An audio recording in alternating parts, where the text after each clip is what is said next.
Efectivamente, del 22 al 24 de mayo, la ciudad de Vitoria acoge aquí en el Palacio de Congresos Europa la edición número 36 del Congreso Nacional de Técnicos de la Asociación Española de Técnicos de Laboratorio, que bajo el título de Secuenciación Masiva ha reunido a más de 450 congresistas técnicos superiores que han llegado no solo de España, sino del resto de Europa.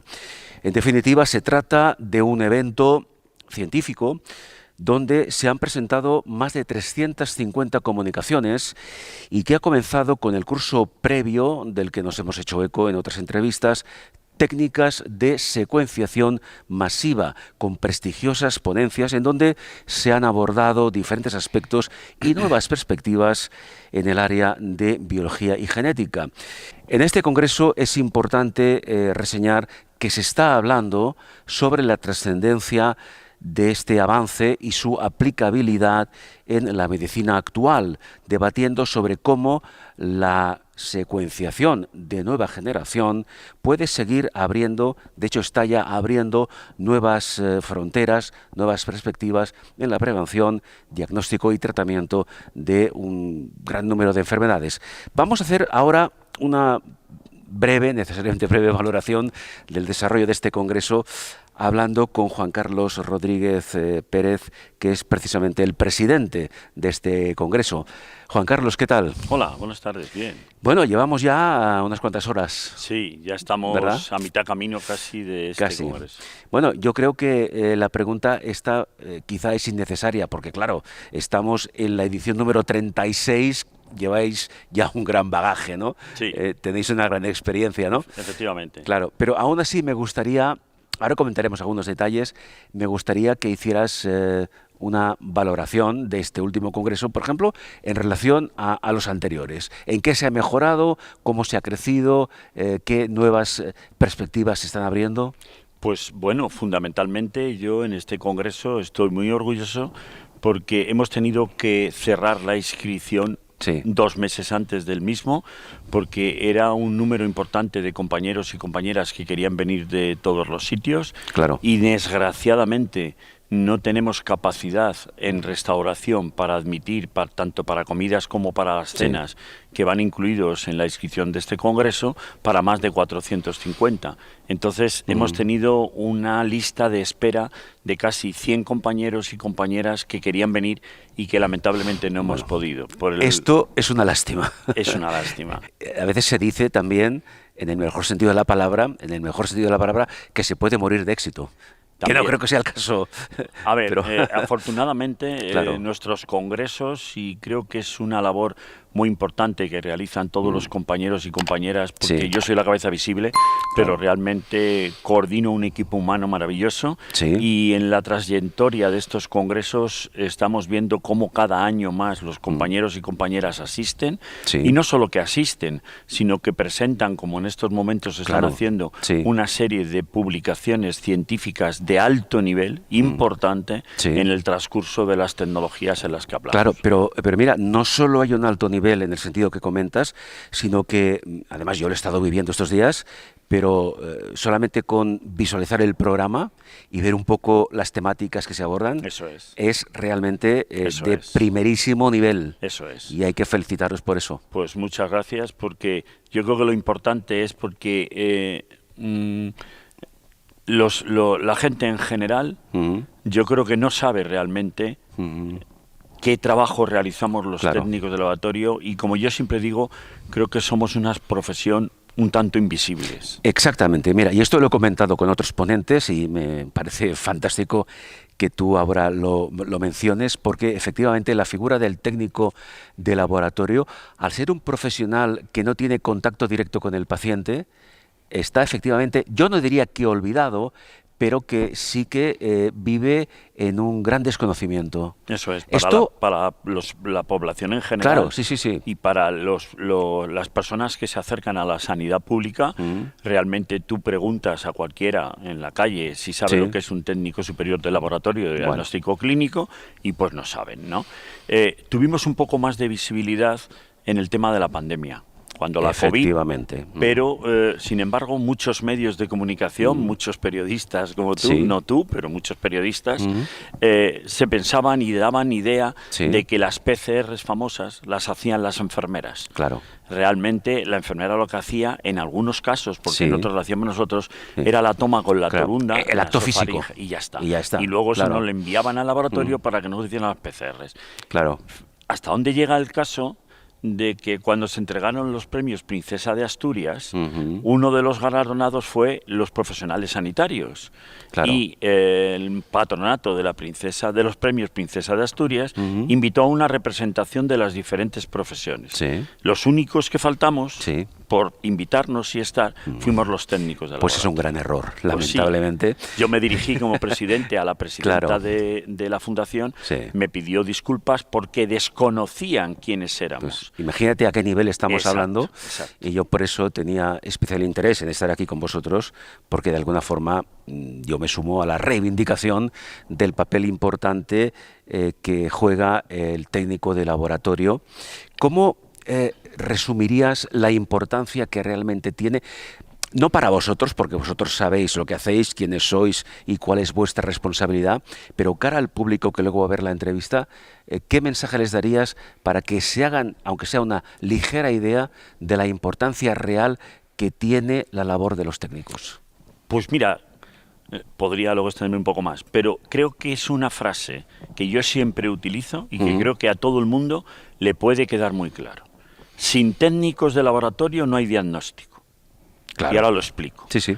Porque más del 80% de los diagnósticos y de los tratamientos que los facultativos, los patólogos, cualquier médico de cabecera, cualquiera que nos atiende, realizan, Sí. están basados en pruebas técnicas. Claro, evidentemente. Usted va a un hospital, al médico de cabecera, porque tiene supuestamente una enfermedad o se encuentra Sí. mal, Sí, lo que sea. y no sale del médico de cabecera o del servicio de urgencias sin un análisis de sangre y sin una radiografía probablemente. Que es lo más básico. Exacto, que es lo más básico. Por ejemplo, antes de sentarme aquí para hacer una breve charla contigo de estos temas, estaba escuchando una ponencia de unas compañeras sobre nuevas tecnologías que estamos usando ahora para los trasplantes.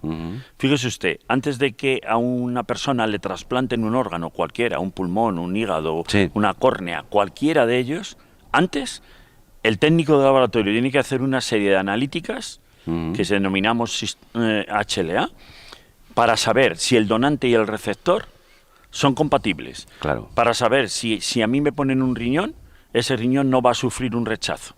Sobre todo por características de que yo sea incompatible con él. Claro.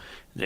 Por ejemplo, otro ejemplo, las citologías. A cualquier persona que nos esté escuchando, que tenga un pariente o una persona cercana que le hayan operado de algo, le hayan quitado un pequeño tumor, le hayan quitado un grano, le hayan quitado Sí, una sí. verruga, le hayan hecho lo que le hayan hecho, Claro. eso va al laboratorio de anatomía patológica y eso lo analizan los técnicos de anatomía patológica y tienen que diferenciar en el screening primario Sí. si eso es patológico o no lo es, Bien. por ejemplo. Sí, sí, son Esa es la ejemplos, importancia. claro, Son ejemplos que yo creo que la gente lo puede entender. Y- entendibles, Exactamente. efectivamente. Pero es que además vamos un poco más allá, porque como dice ahora el presidente Juan Carlos Rodríguez, sin la labor del técnico de laboratorio, no solo no hay diagnóstico, sino que tampoco hay tratamiento. Efectivamente.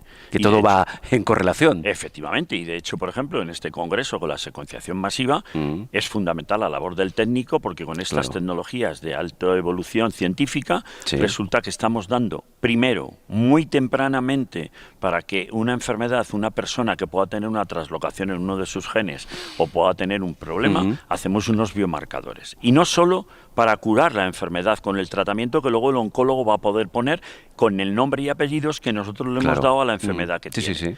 Porque dice, cáncer de pulmón. No, mire usted, cáncer del pulmón no. Hay cientos de tipos de cáncer de pulmón. Exactamente. En el laboratorio de anatomía patológica y en el de inmunohistoquímica vamos a decirle cáncer de tumor que se llama Juan Carlos Se Rodríguez Pérez y vive en tal sitio. Se le da nombre y apellidos. Eso es. Y con eso el oncólogo va a poner un tratamiento específico, de ahí lo de la medicina personalizada, Exactamente. un tratamiento específico para esa persona. Antes claro. las quimioterapias eran masivas y tenían unos efectos adversos terribles. Ahora a usted se le pone una quimioterapia personalizada para el gen que usted tiene mutado, para la proteína mala o para el biomarcador que hemos detectado. ¿Y esto se hace a día de hoy ya por defecto en los hospitales? Sí.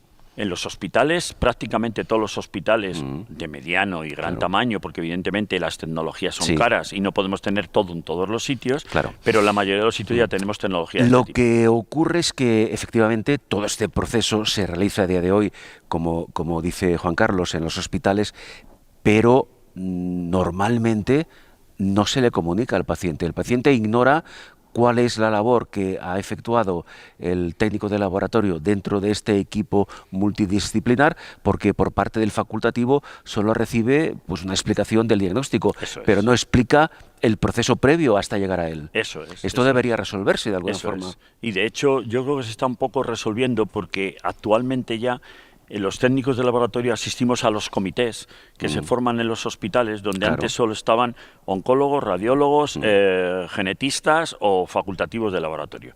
Ahora también se nos han incorporado a nosotros y en los propios informes, porque el médico, el facultativo, el genetista, el que esté en ese momento, no va a poder firmar un diagnóstico si yo no le digo antes que la técnica que he usado para darle a él la variación que tiene, tiene una garantía de calidad, la muestra estaba correcta, el procesamiento ha ido bien, el equipo ha funcionado bien. Es fundamental. Exacto. Es fundamental. Y a partir de ahí esperemos que esto vaya a cambiar. Es decir, que el técnico de laboratorio ya está incorporado de forma definitiva en los equipos multidisciplinares. Efectivamente. Ajá. Afortunadamente y cada vez más, hay todavía algunos procesos que como todo tenemos que ir ganando. Nosotros llevamos 40 años luchando por ganar un puesto en estas situaciones, 40 años. Y nuestra situación hoy día es envidiable en el sentido de cómo estábamos, pero no nos queremos conformar, no queremos conformarnos, queremos ser unos investigadores y unos científicos que avancemos cada día más. Claro. ¿Por qué secuenciación masiva el título de este congreso? ¿Por qué razón o razones? Pues mira, porque es una de las tecnologías más importantes que han cambiado el mundo del diagnóstico y de la inmunoterapia. ¿Es un nuevo paradigma quizás? Exactamente. Y estamos en la segunda generación de equipos de nueva generación de secuenciación masiva. Otra, por ejemplo, de las reivindicaciones es que ya está la tercera generación puesta y se está trabajando. ¿Dónde? Solo en equipos de investigación. Nosotros exigimos que eso llegue a los hospitales porque entendemos que hay que socializar estas tecnologías para que les llegue a todos los pacientes independientemente de donde vivan. No puede haber ciudadanos que porque vivan en una comunidad autónoma en otra, en una ciudad en otra, no puedan tener derecho a tener estas tecnologías. Tiene que haber equidad. Exacto. Entonces, esto a día de hoy es así, quiero decir, en cualquier punto de España, cualquier paciente esté más cerca o más lejos, por ejemplo, de un gran hospital, ¿puede recibir este servicio? Vamos a ver, no. No. Es evidente que no, es decir, son tecnologías muy caras, son tecnologías que necesitan personal muy formado específicamente para ellas y son tecnologías que no las podemos tener en hospitales comarcales, en hospitales pequeños. Bien. Lo que sí está es en todas las comunidades autónomas y en las capitales de provincia en general, así grandes, también está. Pero es importante que las personas que nos escuchen esto sepan que todos los pacientes tienen derecho a pedir y a solicitar que se le haga analíticamente esta tecnología. Si en su hospital no lo tiene, hay otro hospital cercano que tiene que tenerlo. Se deriva la muestra o se deriva el paciente si es necesario. Claro. Lo que ocurre es que muchos pacientes desconocen esta posibilidad. Todos. Por no decir la gran mayoría. Yo creo que la mayoría lo desconocen, porque el paciente cuando llega se fía de lo que le dice su médico. ¿Y eso es bueno o no es tan positivo? No, es bueno que se fíe del médico. Y yo siempre digo que no se puede saltar, uno cuando tiene una enfermedad no puede saltar, voy a consultar a este. No, fíjate de lo que te diga tu médico. Ahora, también infórmate. Pero infórmate bien, no te informes a través de Google que puede haber cualquier cuestión. Pregunta al médico. Oiga, y para la enfermedad que yo tengo, ¿este hospital tiene toda la tecnología necesaria? ¿O usted cree que me debe de derivar a otro hospital, o a mí, o a la muestra? Claro. Esto es un derecho que tenemos como pacientes, pero vuelvo un poco a lo que antes decía, que tiene colación con este comentario. Es decir, el médico, el facultativo en determinada patología, informa al paciente del diagnóstico pero como antes decía, no del proceso previo que se ha tenido que realizar antes de llegar a este diagnóstico. Y ahí entra pues parte del desconocimiento que tiene el técnico de laboratorio. Esto es de difícil solución, ¿eh? Muy difícil solución porque esto pasa como con los investigadores. Mire usted, para que estas tecnologías lleguen a los hospitales a nivel asistencial, antes hemos tenido, porque hay muchos técnicos trabajando en investigación también, antes hemos tenido que trabajar en investigación, hacer ensayos clínicos que los desconoce la población. Y cuando eso ya está aprobado y está verificado que es una tecnología correcta y que vale para la asistencia, es cuando se pasa a los pacientes. Claro. Y los pacientes a lo mejor pueden pensar que esto de la noche a la mañana ha surgido este aparato y ya está. No. Claro. Pues eso nos pasa un poco a nosotros como científicos trabajando en investigación. Un ejemplo que puede ser ilustrativo. Por ejemplo, un paciente que ya tiene un diagnóstico, digamos, serio, una patología oncológica, por ejemplo, que ya está en tratamiento y que, en fin, se ha informado de que existe esta posibilidad de la secuenciación masiva. Ese paciente que ya está en tratamiento, si solicita este protocolo, ¿le puede ser útil? Le puede ser útil, primero, si el tratamiento que le están poniendo desde el punto de vista oncológico o quimioterápico no le está funcionando. Seguramente, si eso no funciona, seguramente su propio oncólogo va a pedir que le hagan unos biomarcadores para saber qué está pasando y por qué no funciona ese tratamiento. Claro. En todo caso, si el tratamiento funciona, en principio sin más, no hay necesidad. Porque es que hay muchas técnicas, aparte de la secuenciación masiva, como son las PCRs, como son las inmunoquímicas, que eso ya está descrito y que no hay que hacer. Es decir, si yo tengo simplemente un constipado, no me tienen que hacer un TAC o no me tienen que hacer un PET-TAC, me tienen que hacer una placa de tórax, punto, y ya está. Pues eso es un poco lo mismo. Esto está fundamentalmente para pacientes que no le funcionan el tratamiento real o el tratamiento normal que se le da a los pacientes que tienen ese tipo de patología. Claro, y una cuestión también creo que interesante, cuando al paciente se le hace una biopsia, por defecto ya se aplica secuenciación masiva o se aplica otro tipo de analítica. Depende, hay muchas analíticas en el laboratorio de anatomopatológica que nosotros analizamos eso. Llega la biopsia al laboratorio de anatomopatológica, lo primero que se hace es un estudio histomorfológico y otro tipo de técnicas, y entonces luego el técnico hace un screening, si es normal, si él considera que lo tiene que ver el patólogo para hacer un diagnóstico como tal, se lo pasa al patólogo. Si es normal, no pasa nada. Si es patológico y resulta que por PCRs o por microscopía electrónica o por lo que sea, vemos claramente cuál es la patología, no hace falta hacerle nada más. Bien. Por tanto, siempre se actúa en consenso dentro del propio equipo multidisciplinar en beneficio de que la decisión que se tome sea la mejor para el paciente. Eso es. Y aunque yo soy partidario, y lo digo siempre, que el dinero no tiene que hacer distinciones para un paciente o para otro, también es verdad que tenemos que cuidar la sanidad pública porque no es infinita de recursos. Evidentemente. Un par de cuestiones más, Juan Carlos. Hemos hablado de equipos multidisciplinares. Hemos dicho antes que las unidades de secuenciación masiva no existen todavía en todos los hospitales. En cuanto a los equipos multidisciplinares, ¿pasa lo mismo? Claro, dependiendo de la tecnología que se use en un laboratorio o en un hospital, pues en los laboratorios donde se está haciendo secuenciación masiva, en EGS, pues se han tenido que incorporar una serie de profesionales que si no lo usan no es necesario. Por ejemplo, un bioinformático. Es decir, cuando nosotros analizamos un genoma completo, si usted encuadernara el genoma completo folio a folio en libros, le faltarían solo 10 metros para que recogiera la altura de la Torre Eiffel. Fíjese lo que le estoy diciendo. Entonces, nosotros no podemos empezar a leer todas esas. Y solo son letras. Es impensable, claro. Y solo son letras. Son datos. Letras sueltas, aminoácidos, que tienen una secuenciación. Entonces se tienen bioinformáticos, tienen incluso inteligencias artificiales que nos ayudan a todo esto. En fin, hay muchos, dependiendo de la tecnología, necesitas en un equipo multidisciplinar unos u otros. Bueno, un apunte, ya que lo comentas, la inteligencia artificial, que está a la orden del día y que su incorporación a la sanidad es más que evidente. ¿La inteligencia artificial también va a jugar, pregunto, o está jugando ya un papel dentro de la especialización del técnico de laboratorio? Está jugando ya desde hace unos años, porque la inteligencia artificial a nosotros lo que nos hace es, por ejemplo, si yo estoy haciendo, es que no sé si utilizo unas palabras que la gente pueda entender, pero si estoy haciendo un estudio de ADN completo, pues la inteligencia artificial me puede ayudar a delimitarme qué fases de esa secuenciación son las que mejor tengo que analizar porque puede haber una patología.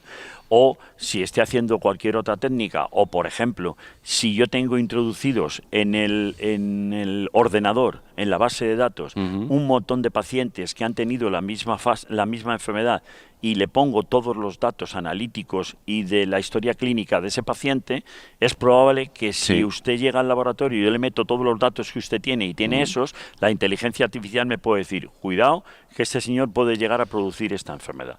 Nos está ayudando bastante. Estamos en un aunque llevan unos años, estamos analizando ahora mismo otras situaciones muy importantes. Y el futuro que se abre, el desarrollo que se abre es importante. Son realmente expectativas impensables en los próximos 10 años. Efectivamente.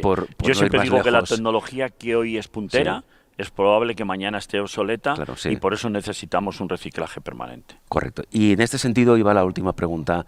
Es decir, el técnico de laboratorio a día de hoy no tiene nada que ver con el de hace 10 años.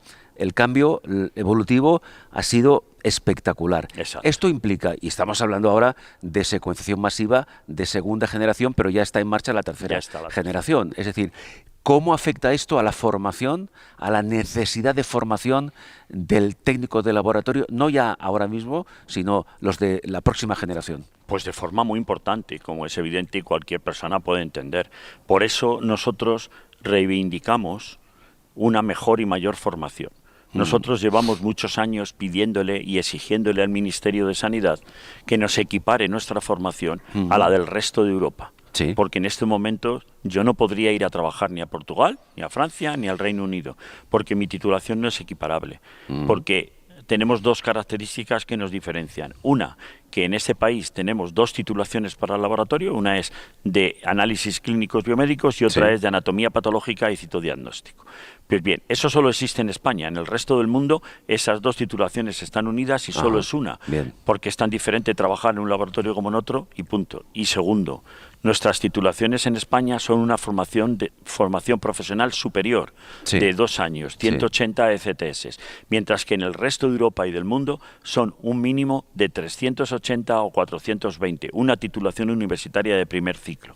Y España está incumpliendo la normativa europea en ese sentido. Por eso demandamos una mayor y mejor formación. ¿Esto es una decisión puramente política? Pregunto. Solo es una decisión política. Yo, de hecho, me he reunido muchas veces con ministros y ministras de Sanidad, con políticos y con toda la gente, con partidos políticos, con sindicatos, sociedades científicas.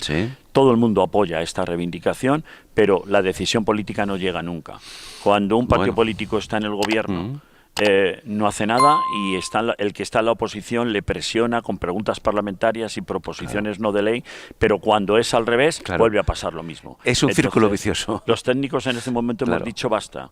Porque estamos no solo luchando por nosotros, sino por los pacientes, porque ese paciente necesita al mejor profesional formado y adecuado.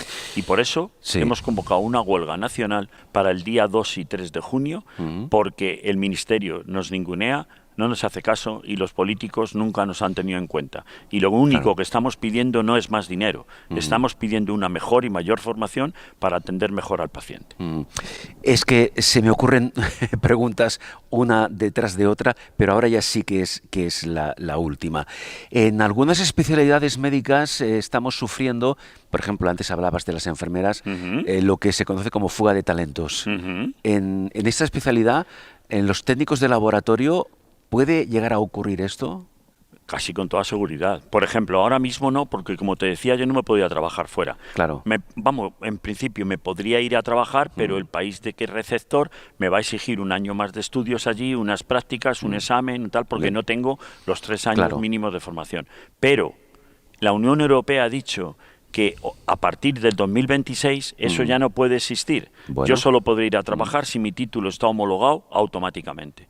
Por tanto, el Ministerio y el Gobierno español no puede dejar tirados a los profesionales sanitarios españoles. Como se dice coloquialmente, tendrán que ponerse las pilas. Exactamente. Efectivamente. Tienen que hacer su trabajo, que para eso les votamos y para eso les pagamos. Bueno, yo creo, insisto, que queda más que evidente la importancia fundamental dentro del ámbito de la salud en todos los aspectos que tiene la figura del técnico de laboratorio. Bueno, y el año próximo, este año ha sido Vitoria-Gasteiz. ¿Dónde se va a celebrar el Congreso? ¿Tenemos ya alguna primicia? Bueno, te lo digo a ti porque cuando esto se emita, los compañeros que están dentro ya lo sabrán. Porque nuestra organización lo que hace es que en el acto de clausura del sábado presentamos un vídeo sin el nombre de la ciudad, la gente intenta adivinar dónde es y entonces ya decimos dónde es y qué fechas son, incluso de qué se va a Esto lo sabremos mañana. Exacto, mañana cuando acabe el Congreso en el acto de clausura. Pero te digo que va a ser en Cartagena, en la ciudad de Cartagena, que siempre es en el mes de mayo o esta semana o la siguiente, depende de la variabilidad de los salones de actos, y que va a versar, imagínate, sobre inteligencia artificial. Bueno, lo que antes hablábamos. Lo que hemos hablado. Tendréis que buscar un aforo mucho más amplio. Eso intentamos. A ver si es posible. Que no se quede nadie sin poder asistir y que quiera.